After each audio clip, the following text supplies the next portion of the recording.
Beyond the Fairway podcast, your man Dougie Fresh. I got the dreaded wonder with me, Will Lowery, back at it again. Hey, Rob Riggle coming in here in just a few, but you know how we do it. Me and Will, we gotta chop it up first. Will, what's cracking, man? How you living? Man, I'm doing, bro. I'm doing. Let me tell you something. I'm a little frustrated. You never believe what happened to me. I went to Chris Tucker's, celebrity event yesterday, and it was cool. You saw all the who's who of Atlanta, all the athletes, Brian Jordan. You saw a little bit of the rappers, entertainers. I was invited by. No, I didn't see Migos, but I did see some of the third guy of rap groups who I didn't never know their name. It was, it was one of those type of Atlanta people. I get it. So tell me the third guy of Naughty by Nature name. I bet you don't know it, but it's no diss. Don't get me beat up. No Doug, disrespect. don't get me beat up. I get what you're saying. Okay. Your facial expression can get me beat up. Take that back. Undo that. But the more embarrassing moment for me was, I live in Charlotte, and I got lost driving back from Atlanta to Charlotte.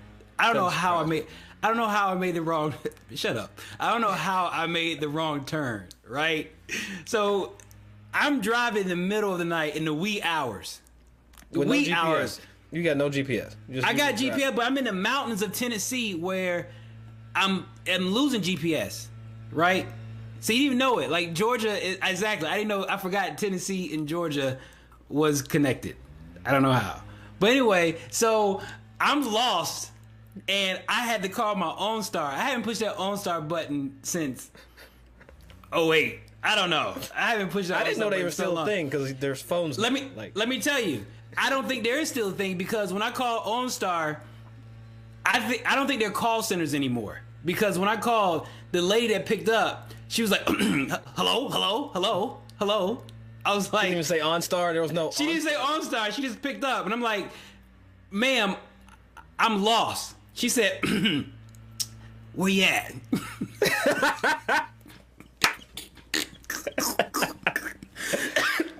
I'm like, I'm lost. What are you talking about where I'm at? I'm lost.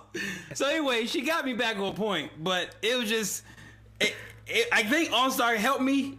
I don't think they helped me, actually. I found signal, I got back, and I said, go back to sleep, ma'am. Go back to sleep. But like Tennessee touches Georgia, so does North Carolina on the east border. I think I zigged when I should have zagged. That's all I'm gonna say. Because I feel like you can just take 85 right into like Winston-Salem and like. See that's how I know you're trying to. You're doing too much because 85. I haven't been there. Winston-Salem is so far. Winston-Salem is north of Charlotte. But it's 85 as you ride out of Atlanta. But Winston-Salem had nothing to do with it. You reach it. It's North Carolina. That's where it goes. But you could have. You could have went over there and all right. Reached it. Anyway, that's fair.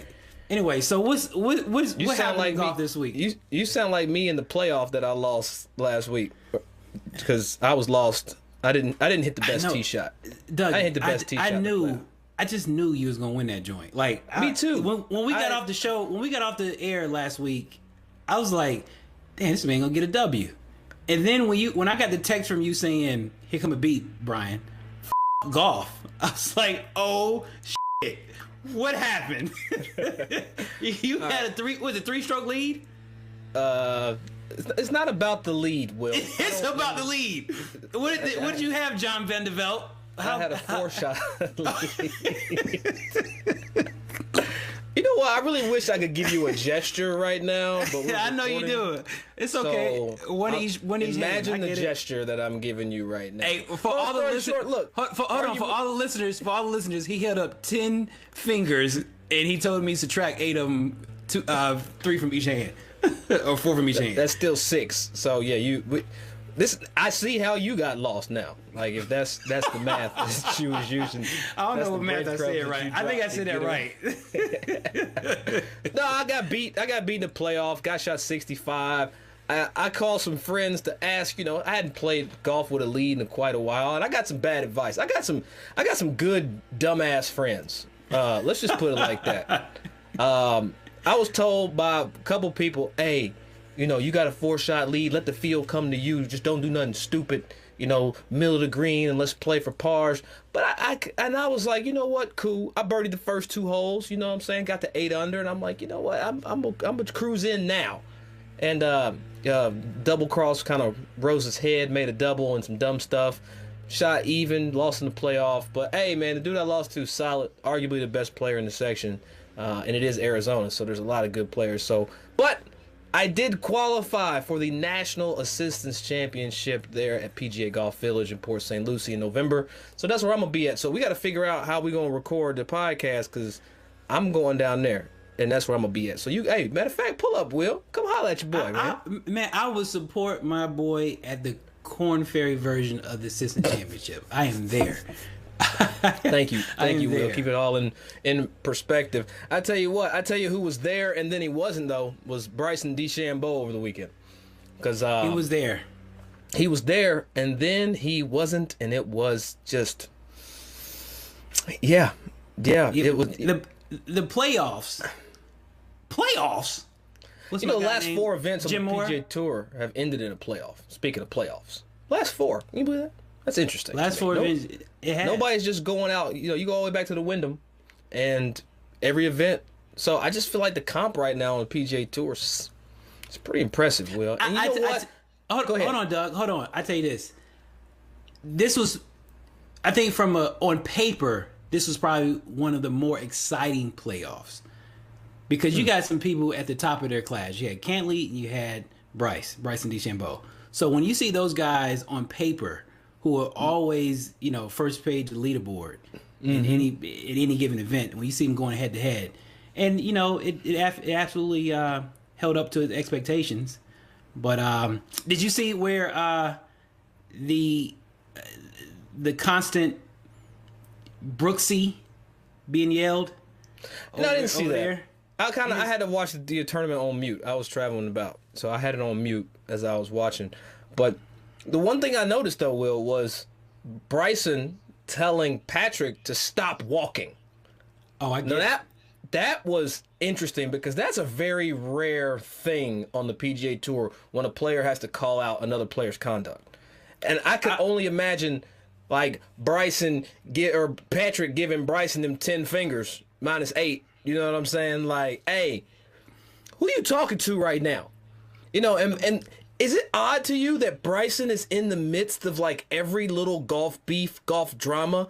Like, I know we got PIP out there, the player impact performance, and Bryson and Brooks had their little spat, and then Bryson's trying to hit it further and hit it out of bounds and talking smack about Cobra and the equipment. His impressions right now, Will, on the internet, like, he's popping. Ain't nobody popping more than Bryson right now. Usually, Bryson may put his foot in his mouth on occasion. But in this instance, I'm with Bryson on this one. I've been in ample amount of... Why? Because I've been in ample amount of tournaments where the guy that hits first, he started walking, and I have some great peripheral vision. Like, I should have been... if I could take the contact and I was tough enough, I should have been a running back. I've been like... Should have been a quarter running back.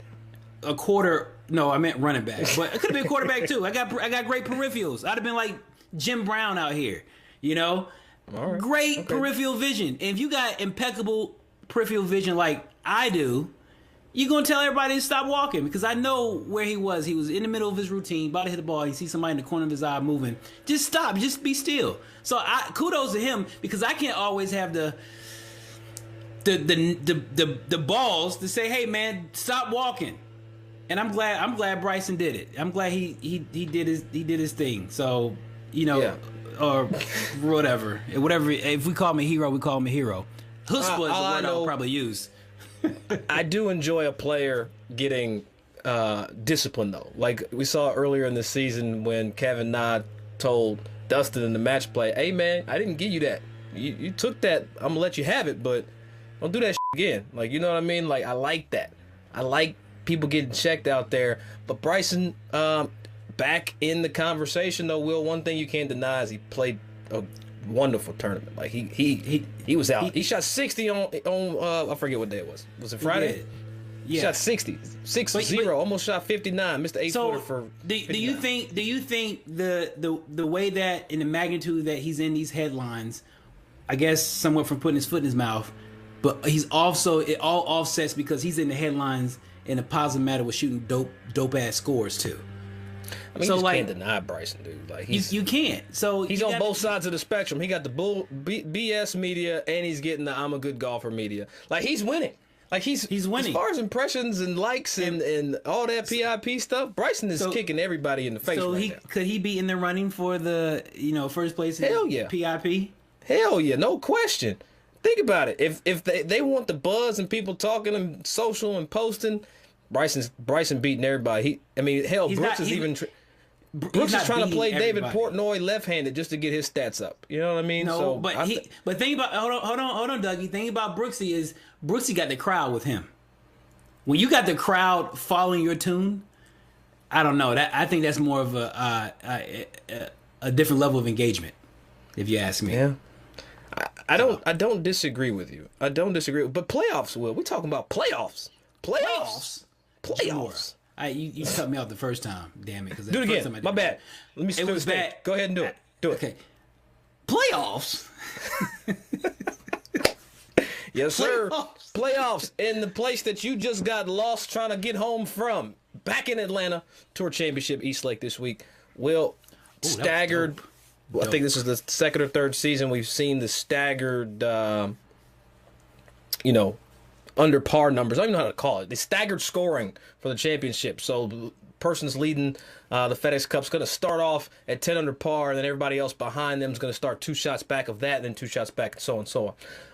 Well, do you like that? Do you like that format? Like, I've played a whole season. I'm leading the FedEx Cup. I get to start a tournament with a 2-shot lead. Yeah, I mean, that's why you put the work in. I mean, it's equivalent to racing. You do the qualifying to get pole position, so you can start out first. I don't think there's nothing wrong with that. Shit. Kudos to that. You know what? We should now we got to talk to Bubba. We got to get Bubba Wallace in here now. You going to just call out NASCAR and pole positions right there? It's kind of maybe you get Emmitt Smith too, because Emmitt Smith just bought a race team too. Well, Randy Moss. Get Randy Moss in here.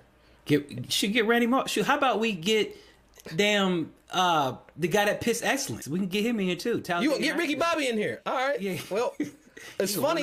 You know what? Better yet, we might not have Ricky Bobby for this week's episode, but we do have one of his good friends. Absolutely. We have Rob Riggle coming in here. So you know what? Without further ado, it's time to go beyond the fairway. Rob Riggle. Absolutely. Pow! Pow! By the way, Will, I appreciate your honesty. What's that? For when Jerry comes up and starts busting your beans, you're like, yeah, she had me by the short line. She had me by bro. Every time she tugged, I had to go, and I felt it. I gotta be on. I gotta go. It's either if I'm not on this, I'm gonna take so much heat. It's not worth absolutely. And think about it, Jerry Wright. I don't care who Hall of Famer he was. Yeah. Man, my girlfriend needed me at the time. And it's not worth the heat. I appreciate that. Jerry, I know you got all these accolades, bro. I know everybody would kill to play with you. But no. This one right here. That's the true receiver. So. Yeah. If I don't get it right, she quarterbacks my life. So there you go. Right. You know what? As you already know, we're running hot here, right here, Beyond the Fairway podcast, NBC Golf Channel. We're right here with Rob Riggle. Rob, it's funny how we've already started this because Jerry stopped by and Will's had some ladies issues over the years. And Jerry knows about all of them. We all have lady issues. Let's be honest. It's all right, but it's when you're out on Front Street. You know what I'm saying? Yes. And that's when it's like, ooh, yeah, let me just eat that up. Yeah. To give the fact that when I saw my manhood being taken away from me, Jerry witnessed the whole gambit. Yeah. Like, I liked Will because I thought he was a man, and now it just went away, dissipated. Yeah, no, we all have to walk that walk. We all do. There's nobody who gets away with it. Nobody. My phone buzzing right now. The problem is, like, for the most part, most of us can, we can try to do it on the QT real quiet. Right. However, if everybody witnesses or anybody witnesses, you just have to eat it because you're like, yeah, that happens. Yeah, absolutely.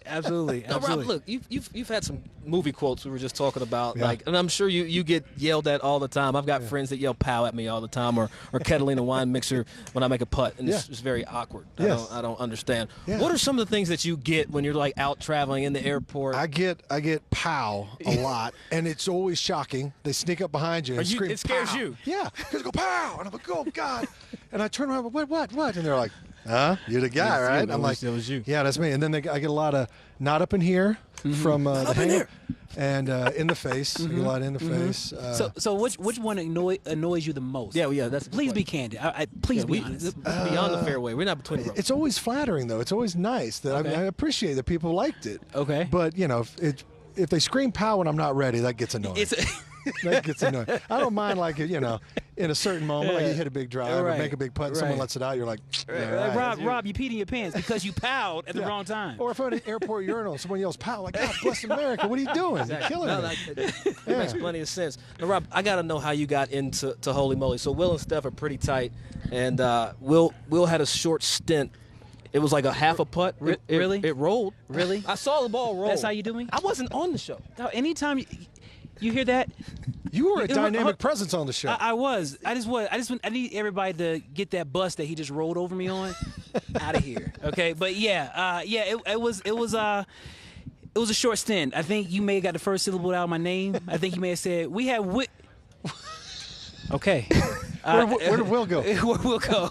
It was such a bad debut, man. And Steph was so disappointed. He was like, "Bro, this is terrible." So thanks, friend.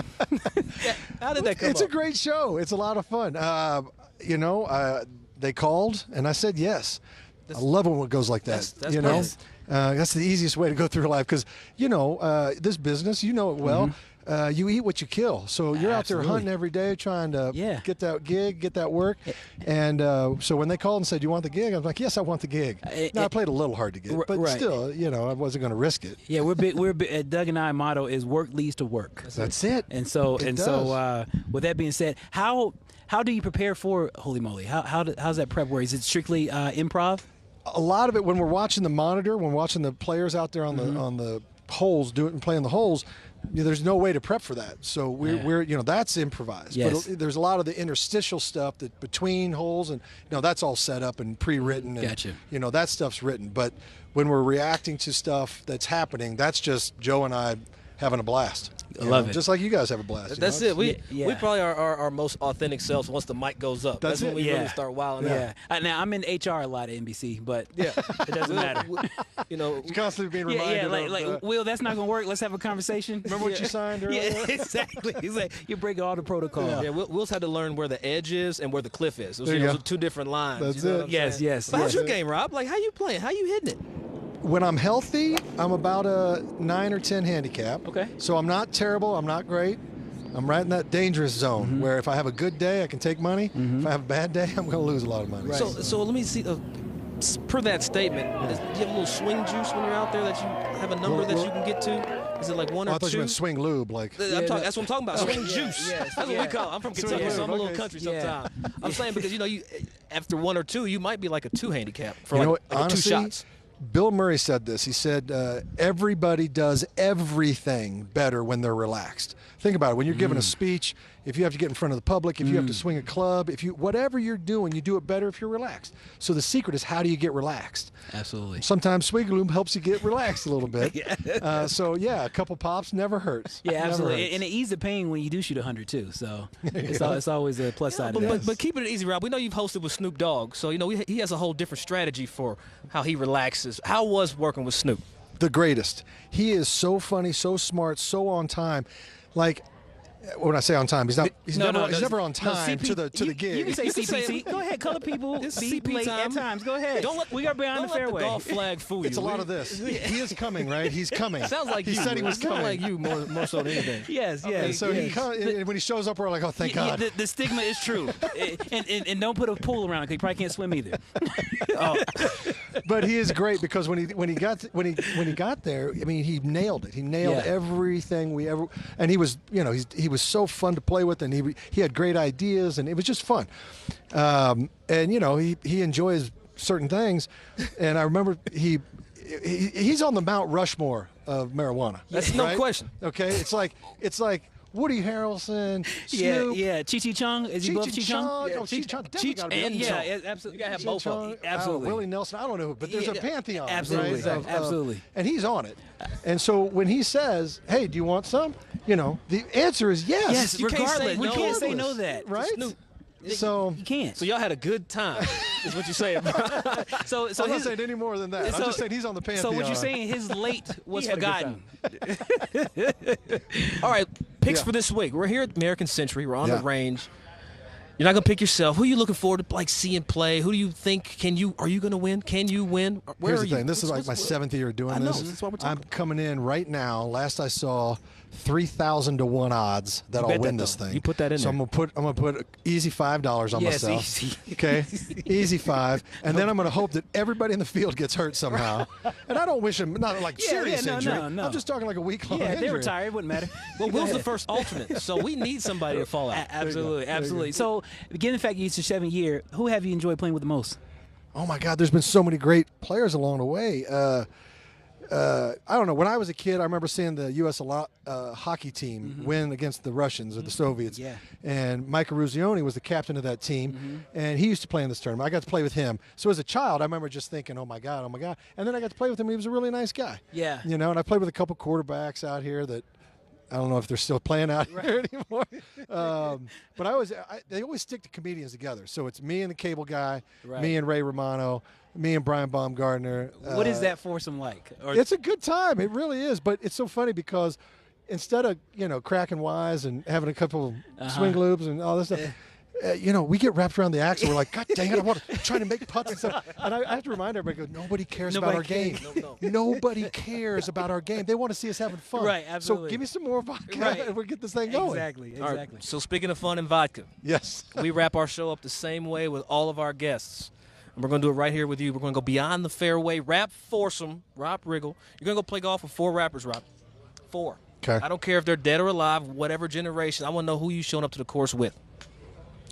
Well, I mean, you got to go. I'm old school, so I love Snoop, right? I think he's a joyful guy to be around. Right. And he's So not he's late. in. He's not late to your foursome too. Which is good. He better not be late. It'll be in slow motion. He's in. I don't know. There's legends that I would love to have met. Let's go to the legends. So Biggie Small. Biggie, nice. Biggie, right? Snoop. I'd, all I'd right. like to meet him. I would have loved to have met Great him. storyteller. Probably Tupac. I never Tupac. met him. Yes. You trying to have East Coast, West Coast yeah, beef? yeah. out Well, there. all right. Maybe You we bring settle it something. back. Maybe we settle something. There we go. Right here on the green. There you go. You got one more? Right. Okay, this is a rapper from my hometown who actually has done some stuff with my charity, who I really appreciate him, Tech Nine. Tech. I didn't see that coming. Oh, that's a mic Well, I didn't drop. see it coming. If I know I can't pay for this, but I would drop this mic if I could pay for it. That was pretty nice. Okay. He's Nice. from Kansas City, and I like he's a great guy, and he's been very supportive of coming out and helping our charity. So I love that. Well, Rob, we appreciate you sitting down with us, Yeah. going beyond the fairway. We hope to see you Absolutely. again between them ropes, man. Thank you so much. absolutely, thank you. Absolutely. I appreciate it, man. Well, you know what? Coming out of that interview, I think I might owe you a small apology. So let me just get it out the way. It's going to be small and brief. I did run over you with a bus as it relates to how long your stint was on Holey Moley. I'm sorry. You did get to hit a putt on camera, so it was a little longer than I made it seem. It was about 30 seconds longer than I made it seem like. 33 to be exact. Okay, so I want to apologize on national podcast media to you for running you over with the bus for your 33 seconds that you got in season 1 of Holey Moley. So I apologize. But Thank you. Big shout out to Rob sitting down with us, the American Century Championship. Yeah, that was pre-recorded while we were out in Tahoe. Rob's dope, man. He a cool cat, man. As soon as we sat down, we was just going. That didn't happen. Most time people got to talk to us about what they feel and all this. Hey, but and that. Doug, do you realize how many iconic sayings that he is attached to? Like, you can pretty much sit in a chair all day at a fireside chat and just go back and forth. Yes, you could. A positive, negative charge of everything that he has said in every movie. Yep. Paper, bitch. Sorry. But you can just go back. You can go back and forth all day long. Mine's understated. I like the Step Brothers one, or where he's like, it's your face, man. It's just your face. I just want to. It's your face. I just want to punch it. it's your. You want me to fix it? No, it's just your face. But no, it's crazy though when you are an actor like Rob Riggle and you do have these, these roles and these sayings. As he mentioned in the episode, people just roll up on him and just call him straight out. Like I don't I don't know if I could live like that, Will. People just rolling up behind me and just yelling stuff. I'm liable to swing on somebody. That's why I don't go to scary haunted houses, man. I'll my reflexes will just knock somebody out. So I don't know if I could be somewhere and somebody yell "pow" like it's gonna be on. I'm just No. You know what? I wish I could be a ball in a golf bag just to listen to the I guess the foursome. When he named Ray Romano, Larry the Cable Guy, him, and another comedian. I bet that it has to be the least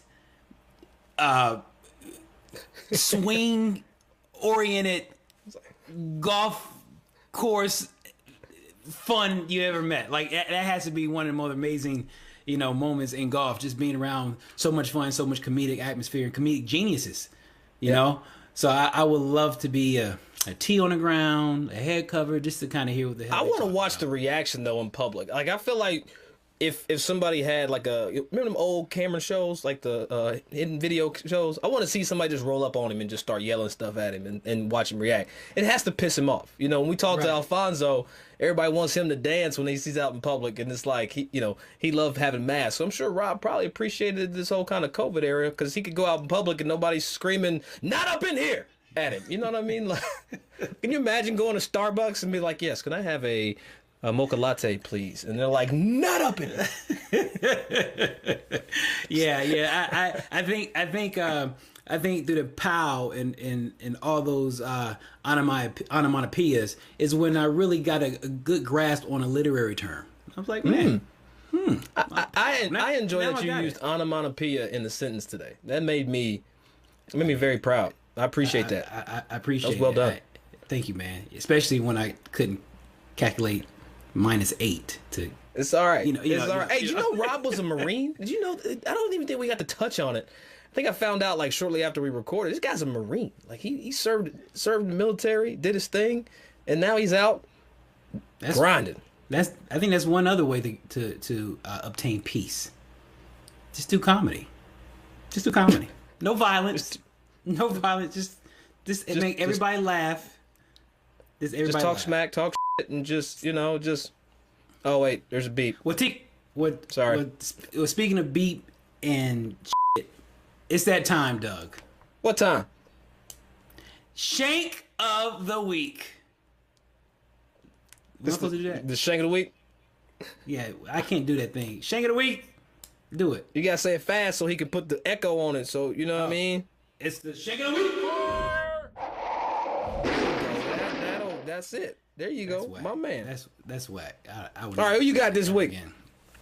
Man, my Shank of the week, bro, goes to Busta Rhymes.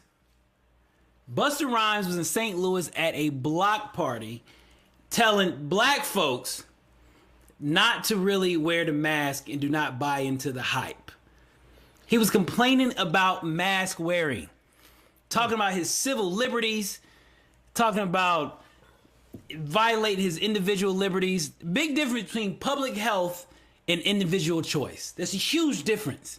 Individual choice, hey, if I don't want to take my hairline medicine to keep my hairline going, hey, I'm affecting myself. But if I get infected to affect other people from getting their hairline to grow further, that means that right there is having public health concerns. So I'm upset with Buster and his heuristic bias or bandwagon effect or his anchoring bias. I don't know. He just pisses me off. He was my favorite Rhymes, and now it's Leanne. He's my Shank of the week.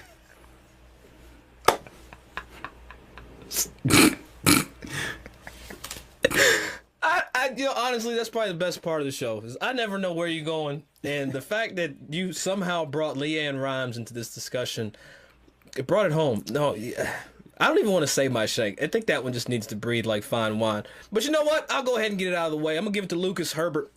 Plays on the Korn Ferry Tour, playing the playoffs this year. He's supposed to go to Columbus, Ohio, to play in the nationwide event there at Ohio State, where I used to be a member. Shout out to my Buckeyes, OH. And Lucas, you know what? You ended up in Columbus, Georgia, not paying attention, booking a flight last minute. You flew the wrong damn state. And then you had to wait, get your bags, then rebook a flight from Columbus, Georgia to Columbus, Ohio. Dude, honestly, dumbest thing I saw last week, and I don't know how you played, didn't look for you. Shout out to Adam Svensson, Svenny Baby on Instagram for getting that W, man. That's the homie. So, like I said, Lucas, next time, maybe get some help, maybe have somebody else, agent, girlfriend, wife, whomever, book your travel, because you suck, bro. At booking travel, not at golf. Like, just booking travel, you suck. But that's my Shank of the Week, going to Lucas Herbert, man. Does Lucas Herbert know? Does he not know that PGA Tour has a traveling agency? I clearly not. Okay, clearly not. There's some things that just frustrate me, man. And did Busta Rhymes not see the multiple people that were anti-vaxxers that died of COVID last week? I'm sorry, I'm not trying to push my stuff on you, but hey, maybe he should have had OnStar like you. Right? I tell you this, if he got that lady that I woke up in the middle of the night, yeah, he definitely gonna be lost. But that's all for this week's episode. We appreciate you going beyond the fairway right here, NBC Sports Golf Channel. Will, it's always a pleasure. It's always an honor. Folks, if you're listening or you're watching, feel free to follow, listen, subscribe, share, get this content out there. Will and I, we got some travel of our own coming up. You might see us at a certain team event in a cheese state. I don't know. Stay tuned for more. Beyond the fairway, we'll holler at y'all. Doug, why you ain't talking about the commercial? The feature. We got a feature coming too. You should have told him that, Doug. Yeah. That's on me. That's on me. Maybe we still gotta do the voiceovers. So. Well, how about here you go. Pow. Let's go.